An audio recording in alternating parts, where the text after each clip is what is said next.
Los resultados electorales pintan un país dividido casi por la mitad, entre el morado de Acción Democrática Nacional y el celeste de la Revolución Ciudadana. Los votos nulos y blancos ocupan el tercer lugar en la preferencia del electorado, con 929,000 votos, mientras 12 de los 16 presidenciables sumaron apenas 370,000 votos.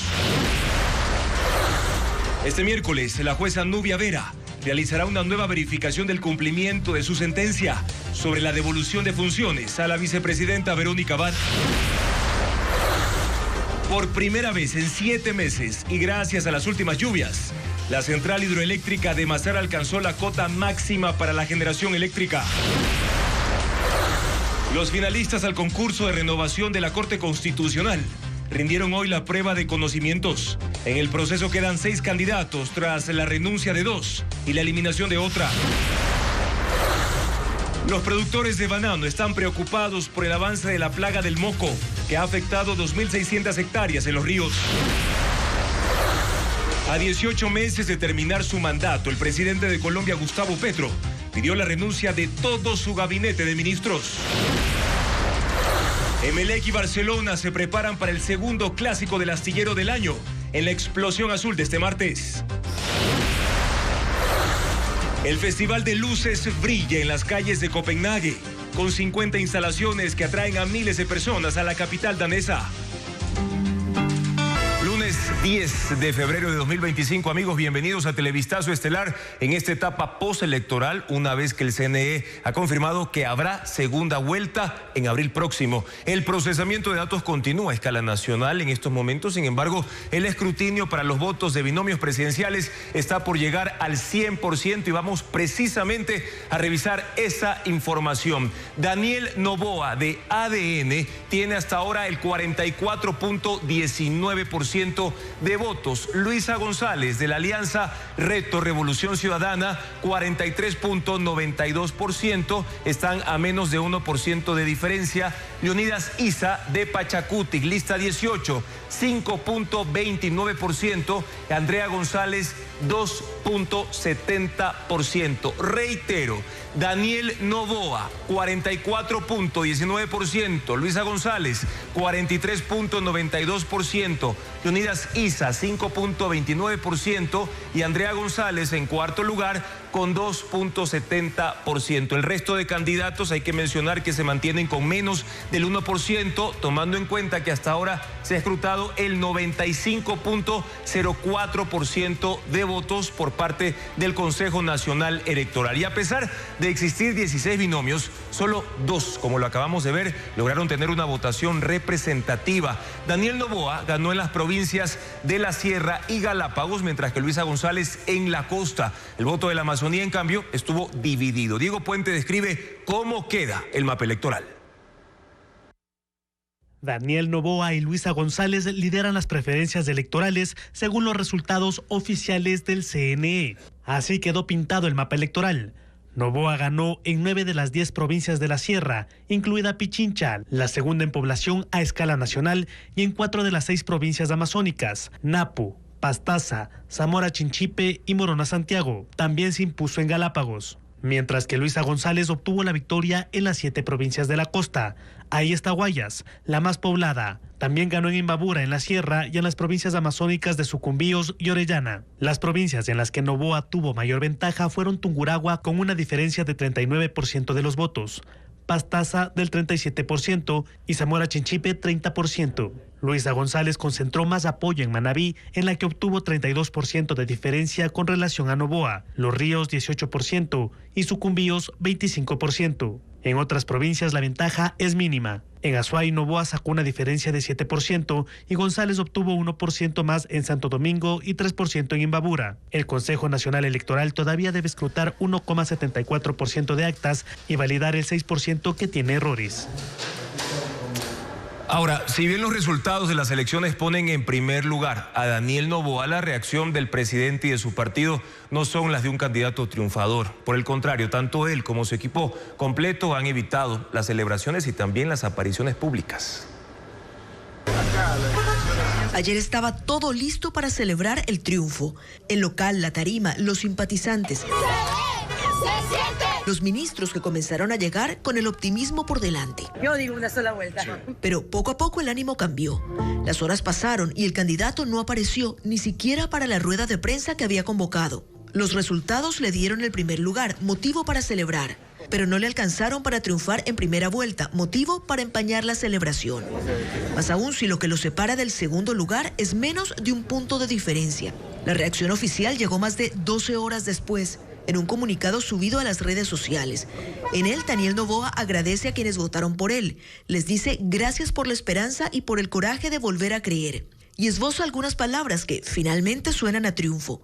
Ayer logramos lo que no se veía en años. Ganamos la primera vuelta contra todos los partidos del viejo Ecuador. Y agrega, ganamos y dimos el paso más importante de todos, consolidar una asamblea distinta, convirtiéndonos en la primera fuerza. De lo que no habla es de lo que viene después en su campaña, de las alianzas que podría hacer o del camino que tomará en esta segunda vuelta. Por el contrario, en el comunicado se quita el traje de candidato y se pone el de presidente, al decir, ahora, como ha sido costumbre en este gobierno, vamos a luchar como el primer día. Dentro de su equipo cercano tampoco ha habido declaraciones públicas ni respuesta alguna ante las consultas sobre cuáles son los siguientes pasos de su campaña. Salvo reacciones puntuales de ministros y de candidatos a la asamblea, la mayoría de ADN, incluyendo al candidato a la presidencia, guardan silencio, pese a estar ya a las puertas de una campaña por la segunda vuelta.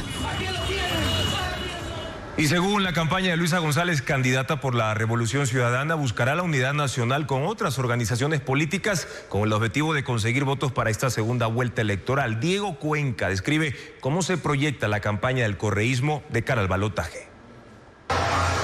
En el tablero correísta, las fichas se empezaron a mover en busca de votos para que la candidata Luisa González del movimiento Revolución Ciudadana pueda ganar la segunda vuelta presidencial. Por eso, desde anoche su discurso fue conciliador con las otras organizaciones políticas, principalmente con las de izquierda, como el movimiento Pachacutic. Yo invito una vez más, como lo hice meses atrás, invito a la unidad de aquellos que querramos hacer y construir una agenda conjunta que nos lleve a esa dignidad y a esa paz que buscamos.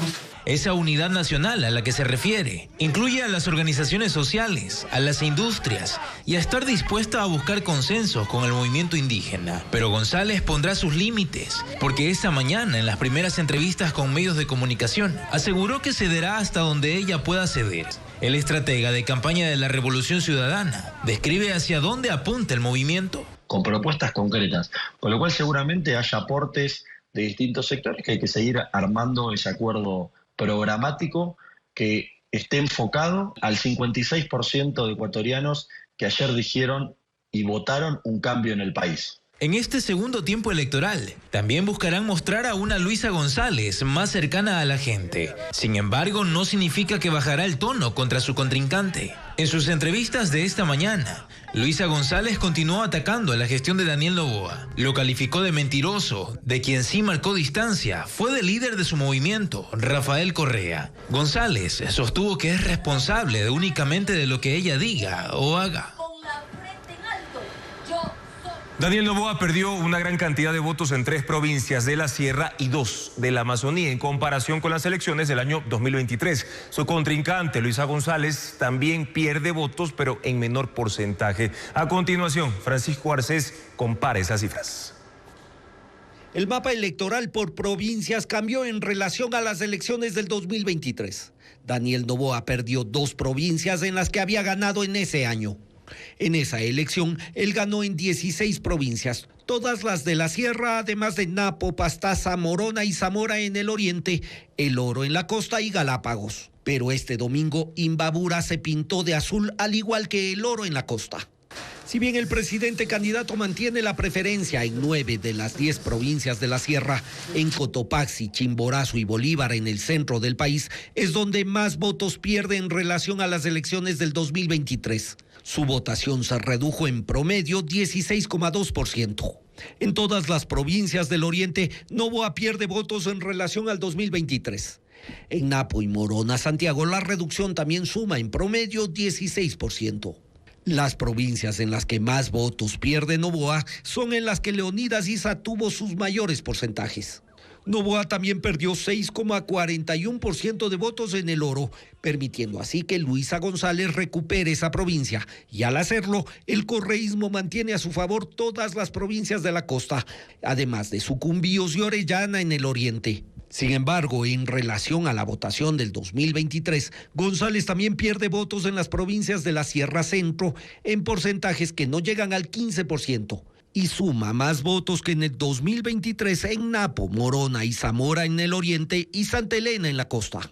Noboa centró su campaña en las provincias de la costa. En Esmeraldas y Los Ríos sus votos crecieron en relación al 2023 y la pérdida en el resto de provincias de esa región no fue de mayor impacto. A diferencia de la Sierra, región que apuntaló su triunfo del 2023, pero en la que en esta vez perdió más del 10% de sus votos. Y el candidato con menor respaldo popular fue Iván Saquicela de Democracia Sí.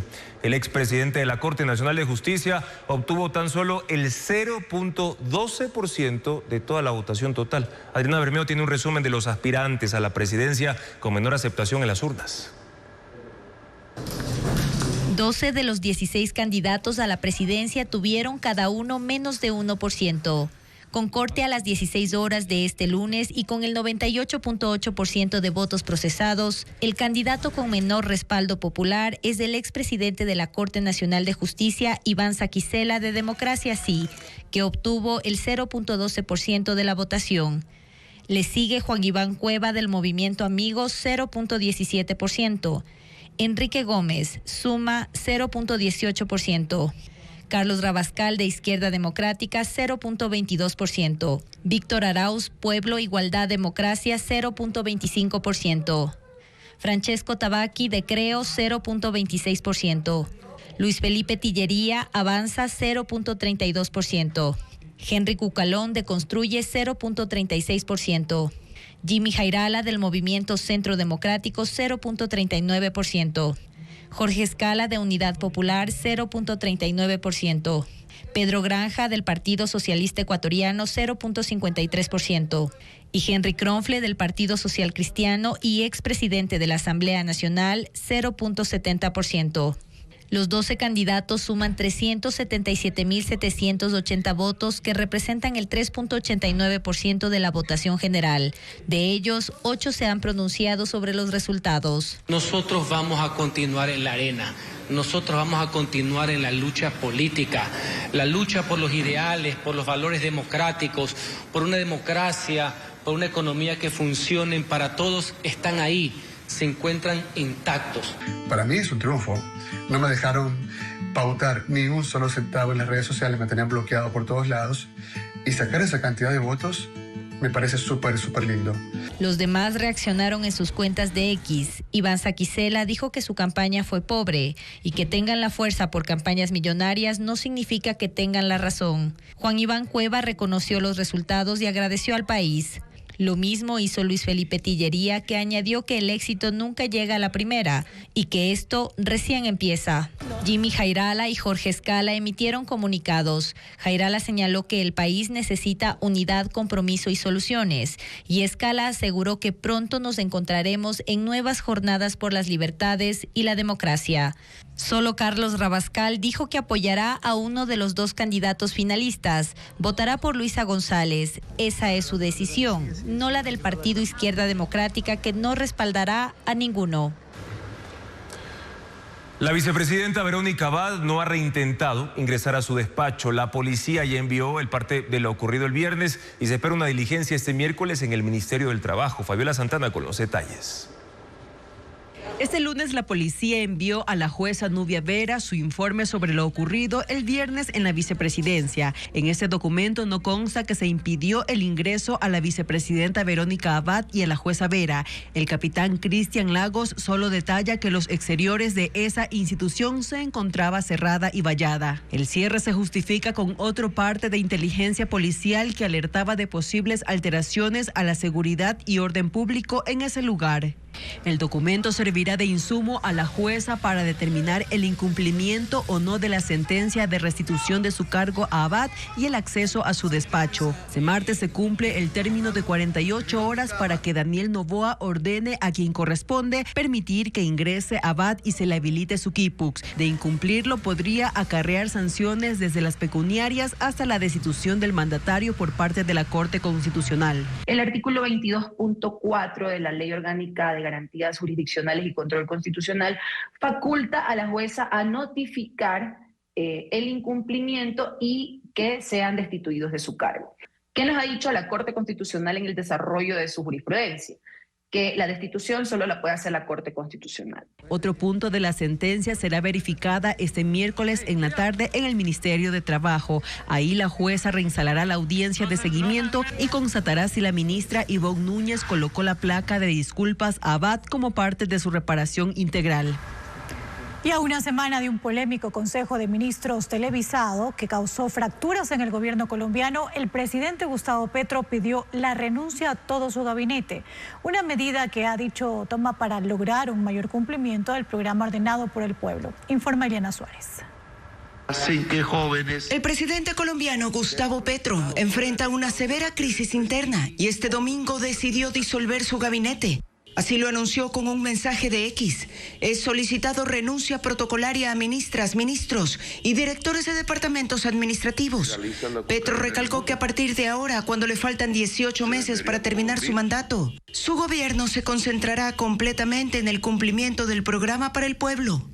Ocurre tras el polémico Consejo de Ministros, que fue transmitido por televisión y redes sociales el martes 4 de febrero, en el que todos los participantes, comenzando por el presidente, se recriminaron mutuamente fallos en su gestión, dejando en evidencia la profunda división que hay en el interior del gobierno. Luego de eso dimitieron el ministro de Cultura, Juan David Correa, el director del Departamento Administrativo de la Presidencia, Jorge Rojas, y la ministra del Ambiente.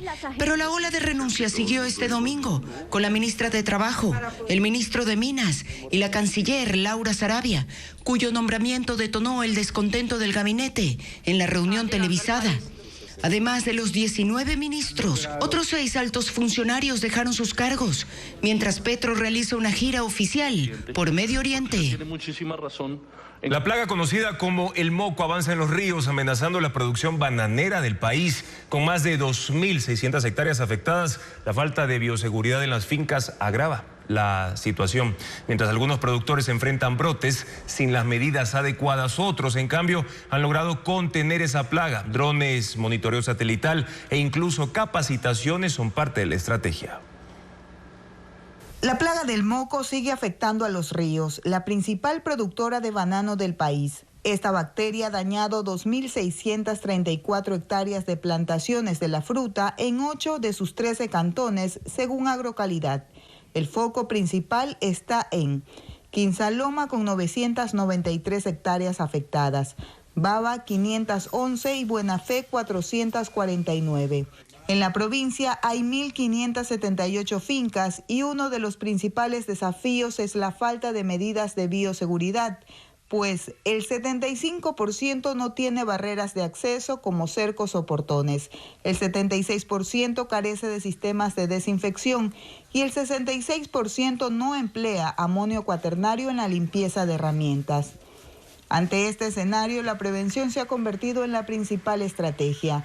Por ello, la Prefectura de Los Ríos y la Asociación de Exportadores de Banano lanzaron el proyecto Safe Banana para diagnosticar, contener y mitigar la propagación de la bacteria.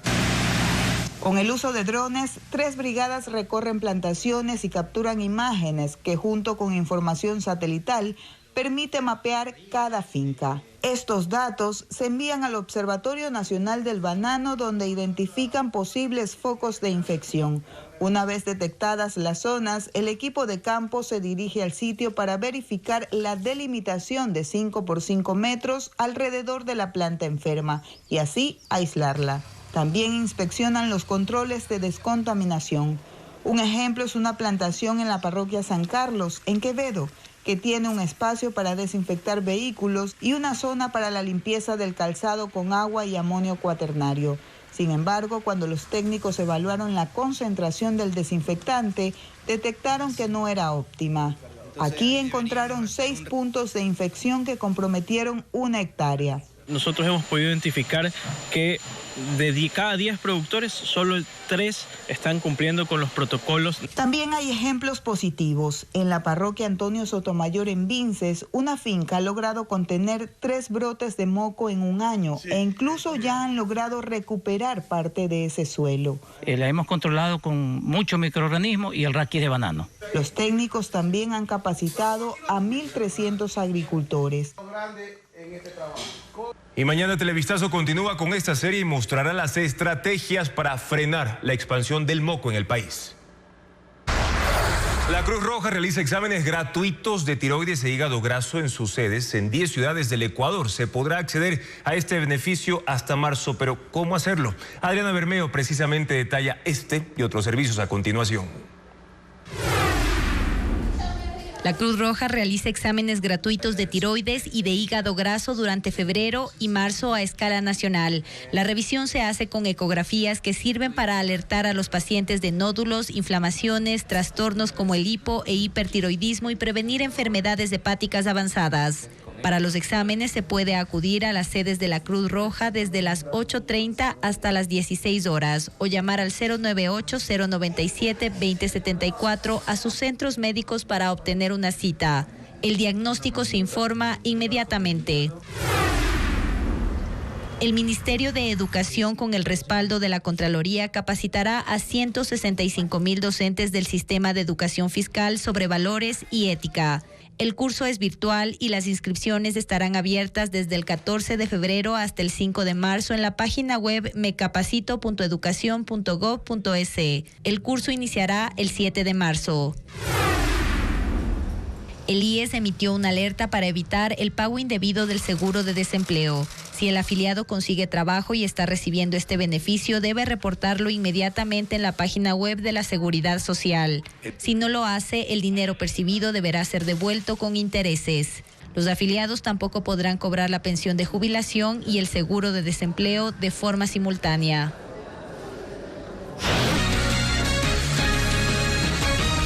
Esta mañana el embalse de Mazar llegó a su cota máxima. Esa central empezó a generar energía y así alimentar de agua a Paute Molino. De hecho, es la primera vez que se alcanza la cota máxima de Mazar en 7 meses. Francisco Garcés actualiza los datos.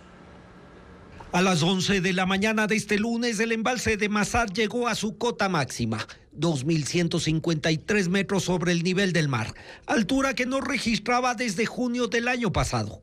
La recuperación de ese embalse tomó 3 meses gracias a las lluvias en la cuenca del río Paute. En noviembre, el río tuvo un caudal promedio de 13,4 metros cúbicos por segundo y Mazar terminó en 2.112 metros de altura.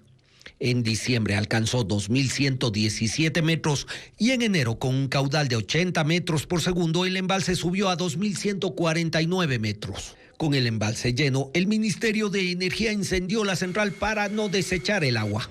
Este lunes, desde las 9 de la mañana, produjo 66 megavatios en promedio de los 170 que tiene de capacidad.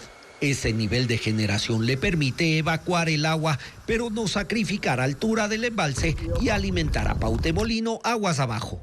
Esa central se mantuvo generando todo el día. La mejora en los embalses y la generación de las hidroeléctricas del Paute ha permitido reducir la importación de electricidad de Colombia. Este lunes no se compró. En los primeros 9 días de febrero, el promedio de importación fue de 270 megavatios por día. Ese país puede enviar 450 megavatios. Solo 6 postulantes siguen en el concurso para ser juez de la Corte Constitucional tras nuevas renuncias. Los finalistas rindieron hoy el examen escrito, como lo informa Jacqueline Rodas. En unas 3 semanas se conocerá a los 3 nuevos jueces de la Corte Constitucional que entrarán en funciones en marzo. En inicio eran 9 postulantes. propuestos por el presidente Daniel Noboa, la Asamblea y la función de transparencia. Sin embargo, la tarde de este lunes, solo 6 se presentaron a rendir la prueba escrita. Se sabía que la concursante Angélica Porras fue impugnada y descalificada, pero antes del examen, la secretaria de la comisión seleccionadora informó de 2 bajas más. La doctora Gladys Proaño y el doctor Gastón Ríos, quienes han presentado sus renuncias en esta semana. Por tal razón, el día de hoy están solamente ustedes 6. Solo la función de transparencia conserva sus 3 candidatos, Jorge Benavides, Edwin Aceldo y Sandra Cordero. El Ejecutivo tiene 2, Claudia Salgado y Pamela Aguirre Castro. Y el Legislativo 1, José Terán. Los 6 tuvieron 3 horas y media para contestar el examen escrito. La comisión colocó 9 pruebas sobre un escritorio y los llamó por orden alfabético para que escojan una. Son 7 temas, incluidos casos prácticos, que se calificarán sobre 35 puntos. Aspiramos de que todo vaya como hemos planificado. Les deseamos el mejor de los éxitos. Se prohibió el uso de teléfonos celulares o relojes inteligentes. Únicamente se les permitió un bolígrafo. Superada esta etapa, resta la audiencia pública prevista para la próxima semana. Los ganadores reemplazarán a los 3 magistrados que por sorteo dejarán la Corte Constitucional. La Unión Europea no ha recibido ninguna notificación oficial sobre los nuevos aranceles de Estados Unidos a sus productos. Así lo declaró la Comisión tras el anuncio que hizo ayer el presidente Donald Trump de gravar con un 25% todo el acero y aluminio que ingrese a su país. Bruselas aguarda detalles por escrito, pero adelantó que esta medida sería ilegal, injustificada y económicamente contraproducente, considerando las cadenas de producción profundamente integradas que existen con Estados Unidos y anticipan que habrá represalias para proteger sus intereses. El presidente de Estados Unidos, Donald Trump, declaró el 9 de febrero como el Día del Golfo de América tras cambiar el nombre al Golfo de México. Trump firmó la proclamación mientras sobrevolaba la zona en el Air Force One durante su viaje a Nueva Orleans para asistir al Super Bowl. El mandatario dijo que su administración rescatará el orgullo estadounidense por la historia de grandeza de su país. Tras la declaratoria, llamó a los funcionarios de su gobierno para que realicen actividades y ceremonias conmemorativas. El grupo Hamas califica las declaraciones del presidente de Estados Unidos sobre comprar la Franja de Gaza como una profunda ignorancia acerca de los palestinos y su historia. Por su parte, Egipto organizará una cumbre árabe de emergencia a fin de mes para discutir lo que describió como acontecimientos graves contra los palestinos. Durante las celebraciones por el aniversario 46 de la revolución iraní en Teherán, Jalil al-Haya, figura importante del grupo Hamas, atacó a Donald Trump por sus pretensiones de comprar Gaza. Juró resistir los esfuerzos de Israel y Estados Unidos en desconocer la historia de los palestinos y derribar ese proyecto. Mientras que Issad al-Arish, miembro del buró político de Hamas, aseguró que las declaraciones de Trump reflejan su profunda ignorancia sobre Palestina, así como todos los asuntos de Medio Oriente. La ONU, la Unión Europea, así como Turquía, Irán y los 22 países miembros de la Liga Árabe han destacado que el conflicto Israel-Palestina debe solucionarse con la creación de un Estado palestino y que todos los asuntos que le conciernen deben resolverse con negociaciones, no con transacciones comerciales. Pero esa tesis propuesta décadas atrás no se logra concretar. Este domingo, Trump reiteró su deseo de comprar Gaza, una propuesta respaldada por el gobierno de Israel, que ha dicho que ya tienen un plan para expulsar a toda la población de Gaza. Incluso han nombrado a varios países como posibles lugares para enviar a los gazatíes, entre ellos Egipto. Y es precisamente este país el que ha convocado a la Liga Árabe para una reunión de emergencia para el 27 de febrero, donde tratarán lo que consideran una amenaza de colonialismo que se cierne sobre los palestinos y que atenta contra su historia y su cultura. Por su parte, las tropas israelíes completaron su retirada del corredor de Netzarim, una carretera que divide a Gaza en dos, para que los desplazados regresen desde el sur al norte de la franja. Esto forma parte de sus compromisos de tregua con Hamas. El primer ministro de Israel, Benjamín Netanyahu, decidió aplazar por 3 meses la creación de una comisión de investigación sobre los fallos de seguridad ocurridos en el día del ataque de Hamas del 7 de octubre de 2023. Un asunto que tendría fuertes implicaciones internas para Israel. Sus detractores consideran que este es un intento de evitar su responsabilidad política y así no aumentar el rechazo a su gestión en medio de la guerra en Gaza. Familiares de los rehenes han pedido una investigación para entender cómo Hamas penetró la frontera provocando 1.200 muertos y cerca de 250 secuestrados sin que el gobierno previera el ataque. Chile y Argentina enfrentan voraces incendios forestales en medio de una intensa ola de calor. Las llamas han destruido miles de hectáreas de vegetación y ya han alcanzado viviendas. Merlis González con las imágenes.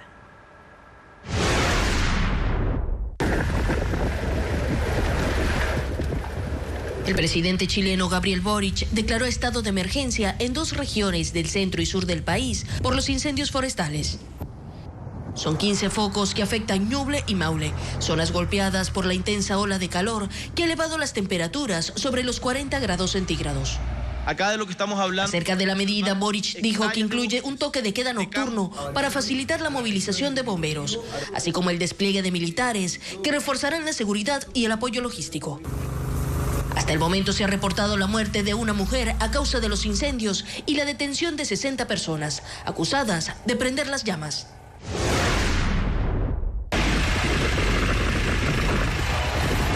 En Argentina, el fuego está en la Patagonia. En esa región, los incendios forestales llevan 12 días y aún están fuera de control. Han consumido más de 3.000 hectáreas de vegetación en el Parque Nacional Nahuel Huapi. Ahí los bomberos dicen que el acceso es complicado y solo pueden combatir el incendio desde el aire. El fuego también ha destruido viviendas. Aún no hay cifras exactas, pero las autoridades locales hablan de cientos. No se sacó nada, no se sacó heladera, apenas un televisor. No pensamos que iba a ser tan arrasador el incendio. También confirmaron la muerte de una persona. El fuerte viento y las temperaturas superiores a los 40 grados centígrados han sido el combustible que aviva los focos. La policía peruana rescató a 123 mujeres, incluidas 3 menores de edad, que eran explotadas sexualmente por una facción de la banda Tren de Aragua. El operativo se llevó a cabo en diversas localidades de Lima y concluyó con la detención de 23 presuntos miembros de esta organización, conocida como los Hijos de Dios, que ha estado operando en Perú desde 2021. La misión tuvo el respaldo de la Oficina de Investigaciones de Seguridad Nacional de Inmigración y Aduanas de la Embajada de los Estados Unidos. Este grupo criminal, originario de Venezuela, ha extendido sus actividades a países de Sudamérica. Logró también la captura de 23 sujetos, entre ellos 12 venezolanos. Y ahora vamos a revisar la información relacionada al clima. Justamente información meteorológica para este martes 11 de febrero. Vamos a ver qué pasa en la Amazonía. Se pronostica en ese territorio una temperatura entre 29 y una mínima de 21 grados centígrados, con un índice UV entre 3 y 7, considerados moderado y alto. ¿Qué pasa en la Sierra Ecuatoriana para mañana? Ahí se proyecta una temperatura entre 17 y una mínima de 7 grados, bastante frío, pero mucha atención, también una radiación ultravioleta máxima de 5, que significa moderada. Está lloviendo, de hecho, en algunos puntos de la capital esta noche y también lo hará la madrugada de mañana. En la región costa habrá una temperatura entre 29 y una mínima de 22 grados centígrados, con una radiación de máxima de 3, que significa bastante moderada. Tomar en cuenta esta información proporcionada por el Instituto de Meteorología, el INAMI. Una obra que combina el teatro y la inteligencia artificial se estrenará en Zona Escena en Guayaquil. Además, en Quito se presentará el artista ecuatoriano John Peter en un concierto por San Valentín. Estefanía Arias ya nos presenta a continuación la agenda cultural. El color llegó la vida. El actor colombiano Julián Arango llegará con los momentos más inesperados de su vida, desde dejar la publicidad para seguir su pasión por la actuación, hasta lanzarse a Europa dejando todo atrás, para morirse de la risa. Un stand-up comedy lleno de humor e improvisación se presentará en el Teatro Scala en Quito. Hola Julián, ¿cómo estás? Y hablan riéndose como... Es que vimos una entrevista tuya y bueno... Las dos únicas funciones serán el sábado 15 a las 19 horas y domingo 16 a las 18 horas.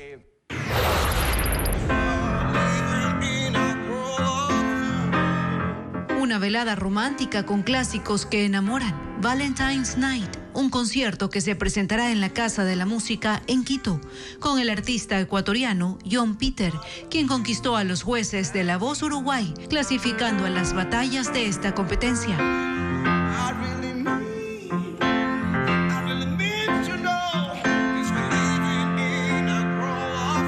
En el escenario lo acompañarán Legends Band y otros artistas invitados. El show será este viernes 14, Día del Amor y la Amistad, a las 20 horas.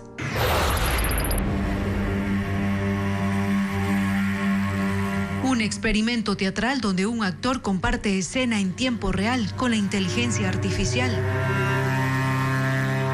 Una propuesta denominada Informe del Gorila, que se estrenará en el Teatro Zona Escena en Guayaquil. Hola. Bienvenido, Gorila. Tu perspectiva es invaluable para nosotros. La función será el viernes 14 a las 7 de la noche. Y es momento de revisar cómo avanza el escrutinio y los resultados también que arrojan varias provincias del país. Vamos a revisar Pichincha, una de las 3 provincias con el mayor número de votantes. Hasta el momento, escrutado el 95.68%, como podemos ver en pantalla. Vamos a revisar los porcentajes. Daniel Noboa, 48.46%. Le sigue Luisa González con 37.43%. Leonidas Isa, 7.28% y Andrea González con el 3.42%. Reiteramos, esto es en Pichincha. Y ahora vamos con Guayas, la provincia con el mayor número de votantes a escala nacional. Hasta el momento se ha escrutado el 92.17% de las actas. Tenemos a Luisa González con el 48.39% en primer lugar. Le sigue Daniel Noboa con el 43.73%. Por Sociedad Patriótica, Andrea González y Henry Kronfle del Partido 6 con el 1.27%, Partido Social Cristiano. Ahora tenemos también otra provincia. Nos vamos con Azuay. Hasta el momento se ha escrutado el 93.39% de actas, ustedes pueden ver en pantalla, y vamos a ver los porcentajes de cada candidato. Tenemos a Daniel Noboa con el 45.95% hasta el momento. Le sigue Luisa González por la Revolución Ciudadana con el 38.58%. Está también Leonidas Isa con el 6.62% y Andrea González con el 4.89%. Tenemos estos resultados que es de Azuay. Y finalmente también vamos a revisar ahora Sucumbíos con el 89.69% de actas escrutadas hasta el momento. Los resultados son los siguientes. Está Luisa González en primer lugar con el 57.77%. Le sigue Daniel Noboa con el 32.56%. Leonidas Isa por Pachacuti con el 3.89%. Y Andrea González con el 2.88%. Son los datos oficiales publicados ya por el Consejo Nacional Electoral. El exministro de Defensa y exasambleísta constituyente Luis Hernández falleció este domingo en Quito. En la vida militar se destacó como oficial, fue uno de los héroes de la guerra del Cenepa y en el campo político participó en la elaboración de la Constitución de Montecristi. Más detalles de su trayectoria con Paul Romero. El general Luis Hernández Peña falleció este domingo a los 73 años. En los últimos 4 meses enfrentó un cáncer terminal y perdió la batalla. Él fue un destacado oficial del ejército y reconocido como héroe del Cenepa por su participación en las operaciones estratégicas de defensa en la cordillera del Cóndor durante el conflicto armado con Perú en 1995. 2 años después, escribió el libro La Guerra del Cenepa, diario de un comandante, en el que relató sus vivencias en la cordillera del Cóndor. En 2001 el Consejo de Generales no calificó su ascenso y salió del servicio activo. Él presentó una denuncia ante la Comisión Interamericana de Derechos Humanos, que después de 18 años ordenó su calificación. Lo obtuvo tras una solución amistosa con el Estado, que reconoció la vulneración de derechos. Cuando terminó su vida militar, entró a la arena política. En 2008 ganó una curul en la Asamblea Constituyente de Montecristi por el partido Red Ética Democrática, liderado por León Roldós. Reapareció en 2018 cuando el entonces presidente Lenín Moreno lo incorporó en la tercera terna de aspirantes a vocales del Consejo de Participación Ciudadana y Control Social de Transición, que fue presidido por Julio César Trujillo. El último cargo público que ocupó fue el de ministro de Defensa en 2022 durante el gobierno de Guillermo Lasso. Él fue quien inició la investigación sobre el atentado al radar de la FAE en el Cerro Montecristi en Manabí, por el que 25 uniformados fueron sancionados disciplinariamente y 11 procesados penalmente por sabotaje. Luis Hernández fue sepultado este lunes en Quito. Los resultados electorales ponen a la Asamblea Nacional con dos fuerzas políticas mayoritarias que van a pugnar por las decisiones legislativas. Estamos hablando de la Revolución Ciudadana, que remonta a los resultados preliminares y con ADN luchan por tener el mayor número de legisladores. Sin embargo, ninguna de las dos tiene mayoría absoluta y tendrán que buscar respaldos en quienes llegan como independientes. Patricio Díaz explica el panorama en el Pleno. ADN y la Revolución Ciudadana consiguen entre ambas más del 80% de las curules para la nueva asamblea. Con los últimos datos del escrutinio, Revolución Ciudadana está revirtiendo los resultados preliminares. Con el oficialismo luchan aún por quién será la organización política con más legisladores en la nueva asamblea. El Observatorio Legislativo realizó un cálculo con el escrutinio entre el 70 y 90%, dependiendo del avance en cada provincia. Y tomando en cuenta que las curules no se adjudican directamente, sino mediante un método de cálculo conocido como Webster.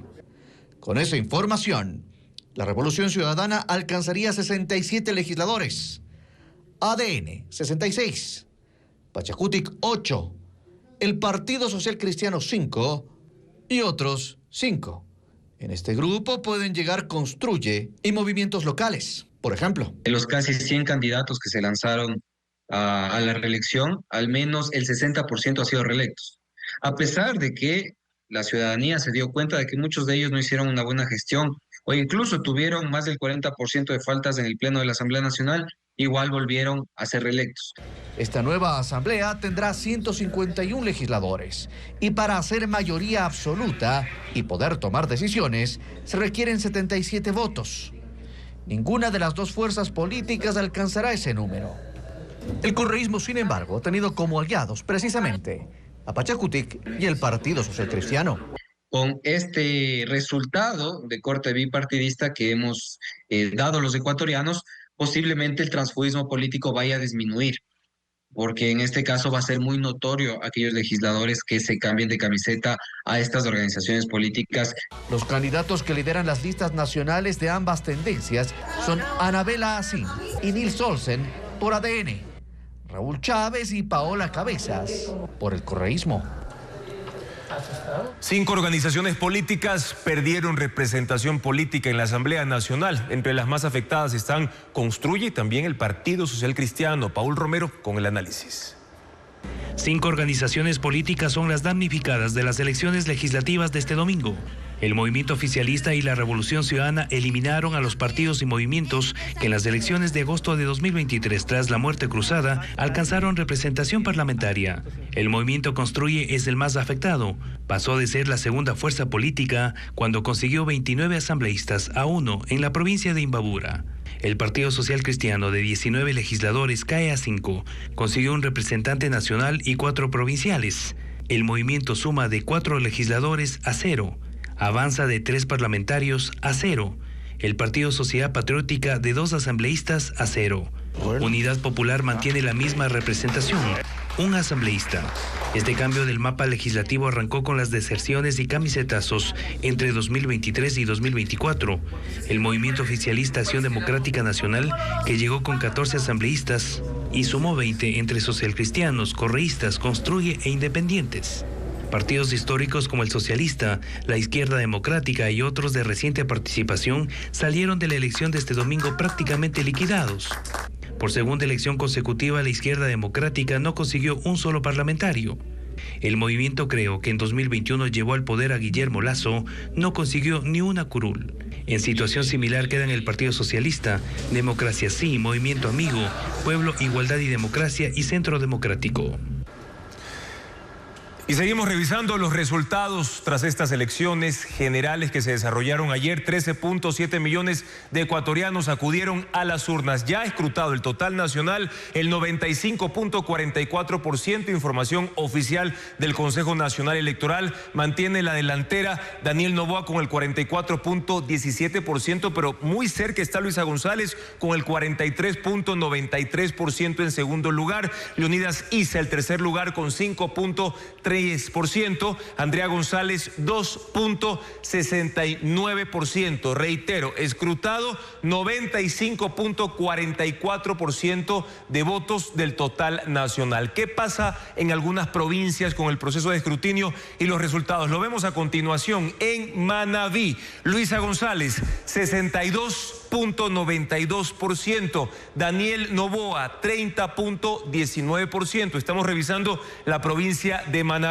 Andrea González 2.24% y Henry Kronfle 0.87%. Escrutado ya el 97.66% en la provincia de Manabí. Vamos a revisar ahora lo que ocurre con los resultados en El Oro. Escrutado el 96.9%. Luisa González en esa provincia lleva hasta ahora la delantera con el 49.17%. Daniel González 43.85%. Daniel Noboa, Andrea González 2.64% y Leonidas Issa con el 0.95%. Reiteramos, Luisa González 49.17% en El Oro, Daniel Noboa 43.85%, Andrea González 2.6% y Leonidas Issa 0.95%. Escrutado el 96.9% en El Oro. ¿Qué pasa en la Sierra? Vamos ahora a revisar lo que sucede con los resultados en Tungurahua. Daniel Noboa 60.85%. Luisa González 22.05%. Leonidas Issa 11.18% y Andrea González en cuarto lugar en Tungurahua con el 2.55%. Reitero, en esa provincia escrutado hasta ahora el 95.68% de votos. ¿Qué pasa en Napo con los resultados de los binomios presidenciales en estas elecciones? Daniel Noboa en esa provincia amazónica lleva la delantera con el 54.89%. Luisa González 27.03%. Leonidas Issa 11.44% y Andrea González 3.42%. Hay que recalcar que ya está por finalizar el proceso de escrutinio en la provincia de Napo. Hasta el momento ha sido escrutado el 99.16%. Y según los resultados del Consejo Nacional Electoral, los votos nulo y blanco fueron la tercera decisión de mayor preferencia por sobre 14 de los 16 candidatos presidenciales. Este proceso electoral también estuvo marcado por el ausentismo. 2.555.000 ecuatorianos no sufragaron. Hernán Higuera informa qué provincias registran el mayor índice de ausentismo. En las elecciones de ayer el ausentismo registrado fue del 17.7%, es decir, no votaron 2.260.191 electores. En el histórico la cifra aumentó mínimamente según el Consejo Nacional Electoral, que ya en la segunda vuelta del 2023 registró el dato en 17%. En el padrón electoral constan 12.757.000 ecuatorianos, pero sufragaron 10.506.691. Provincias como Guayas, Pichincha, Esmeraldas, Loja e Imbabura están entre las que tienen los índices más altos de ausentismo. Otro dato no menor que dejan los resultados electorales es que los ecuatorianos que decidieron votar nulo o dejar las papeletas en blanco ocupan el tercer lugar en la preferencia electoral, después de Daniel Noboa y Luisa González, según los resultados del CNE. El voto nulo alcanza el 6.77%, representa 708.000 electores, y el blanco 2.12%, es decir, 221.730 personas. Entre nulos y blancos hay un 8.89% de votos en todo el país de 929,000 personas que sufragaron de esa forma. Cifra importante en una disputa voto a voto en una segunda vuelta electoral. Las provincias con mayor índice de votos nulos y blancos son Esmeraldas con 13% y Los Ríos con 12.64%, superando a 14 de 16 candidatos. Un liderazgo carismático, identidad cultural y concretar obras determinantes para sus habitantes son tres de los factores que, según observadores políticos e historiadores, hacen que el correísmo siga teniendo en Manabí su bastión más importante. La tendencia se repitió en esta última elección, como le explica Luis Alfredo Zúñiga. Una vez más, Manabí se erigió como el principal bastión del correísmo en Ecuador. En la primera vuelta de las elecciones anticipadas del 2023, Luisa González superó por 31 puntos a Daniel Noboa. En la segunda vuelta, la diferencia casi llegó a 32 puntos. Y este domingo, esa tendencia se repitió. González superó al candidato presidente por casi 33 puntos. Un fenómeno que para la catedrática e historiadora manabita Libertad Regalado tiene explicación y empieza con la identidad en esta provincia, que asegura consiguió el correísmo en 10 años. El manabita es muy afectuoso. Necesita de hasta cierta forma una reciprocidad en ese afecto. Con el abrazo, el apego, ese líder que llega a mi casa, que se sienta en mi mesa y come lo que yo como. El Observatorio Electoral de la Universidad Laica Eloy Alfaro de Manabí ha hecho 6 estudios sobre el comportamiento del votante en esta provincia y a qué factores responde su voto. Según su director, ha sido determinante el liderazgo carismático. Rafael Correa, cercano con la gente, sigue pesando versus un Lenín Moreno, Guillermo Lazo y Daniel Noboa, que en sus visitas eran percibidos como distantes. De acuerdo a los estudios que se hacen de caudillos que logran altos niveles de identidad con los territorios y que construyen lazos duraderos de influencia política y de acceso al poder, están relacionados con elementos simbólicos discursivos, de identidad, pero también de representación. Como Alfaro da paso a la constitución de redes clientelares, pero también de identificación y consolidación electoral. Libertad de Regalado y Wilber Suárez coinciden en el tercer factor, ejecutar obras que los manabitas percibieron como determinantes. La inversión en vialidad, que según datos de aquel gobierno superó $1.300 millones. Esto en una época de bonanza económica en la que había con qué financiar promesas, dicen los analistas consultados, incluso si estas obras luego fueron blanco de cuestionamientos como la carretera Manta-Coliza. Si tú tienes una bonanza y un crecimiento de 132% en un periodo de una década, del 2007 al 2017, y luego hay una caída por varios factores, pues entonces ahí ves los elementos que justifican esa añoranza de que ellos accedan al poder para que haya un retorno de esa materialidad también de la política, ¿no? Entonces por eso que escuchamos mucho a la gente decir, no importa que roben, pero ahí está esa obra. Y todo esto parece que borra lo otro, o sea, te ofrezco una refinería del Pacífico que no existe, ¿no? Pero eso no importa.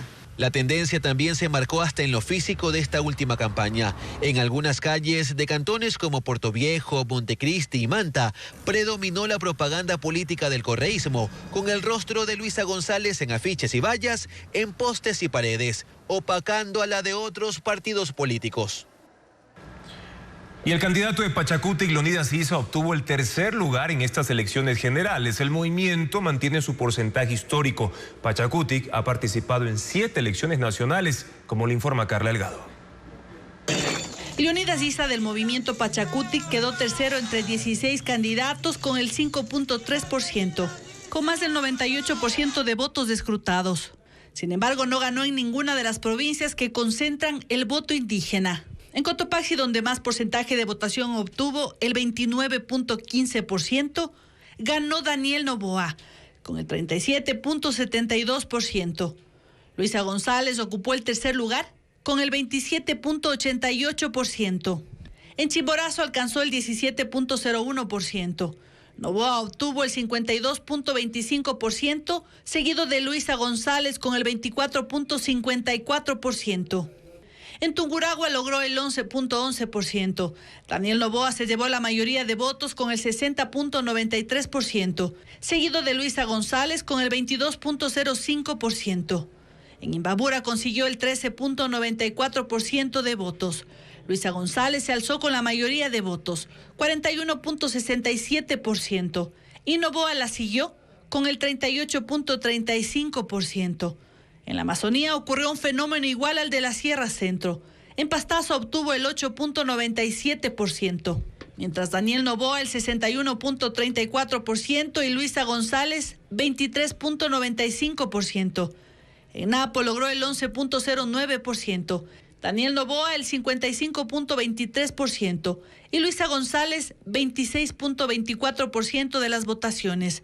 En Orellana sumó apenas el 4.85% de votos. Luisa González el 48.72% y Daniel Noboa 40.11%. Con los resultados, Pachacutic ha mantenido los números históricos en procesos de elección popular, entre el 4 y el 7%. Tras los resultados, Issa dijo sentirse ganador. No ha querido decir a quién apoyará en segunda vuelta. Ya he escuchado, tengo invitaciones, conversemos. Listo, vamos a conversar. Primero nos sentamos nosotros, discutimos y sobre la política. Aquí no vamos a ir a endosar voto a nadie. Nosotros vamos a sostener una propuesta de país. Los que están dispuestos a sostener, como nosotros lo hemos hecho, listo, de manera pública, coherente, colectiva, lo haremos públicamente. Lo decidirá, según dijo, cuando se reúna con las bases.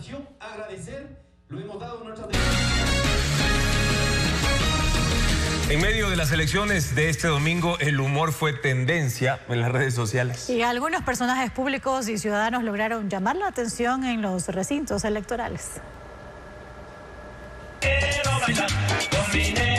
Las elecciones de este domingo fueron el escenario ideal para generar humor que se hizo viral en redes sociales.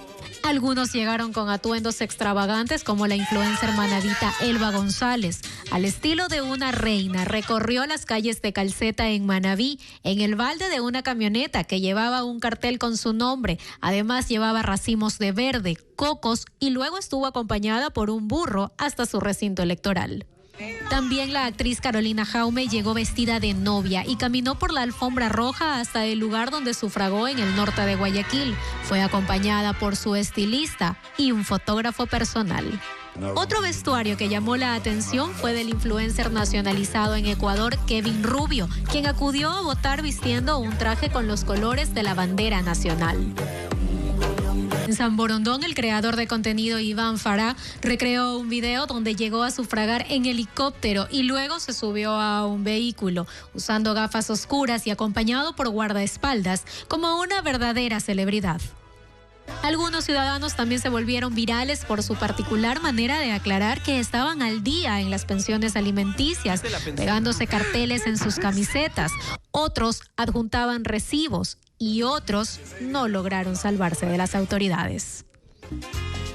Y Shakira arranca su gira de conciertos por Latinoamérica en Brasil y se presenta en un programa de televisión y causa sensación. Además, el cantante británico Ed Sheeran brinda un concierto en una calle de India y un policía lo interrumpe. Vamos a verlo en las novedades del entretenimiento con Ana María Palacios.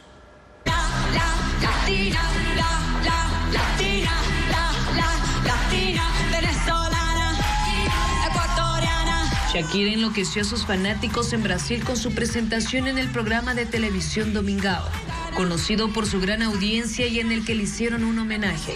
Ella cantó sus éxitos Loba, Loca y Girls Like Me.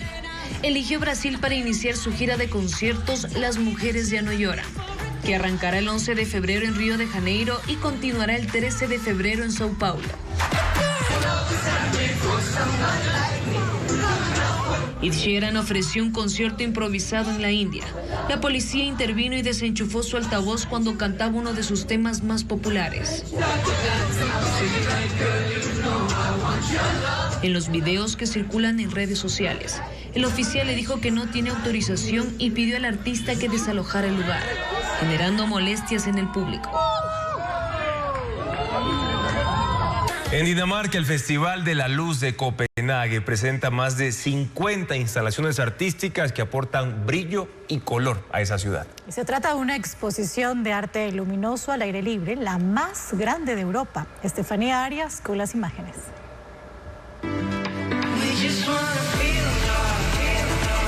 1.200 atletas con focos instalados en sus cuerpos corrieron 7 kilómetros por las calles de Dinamarca.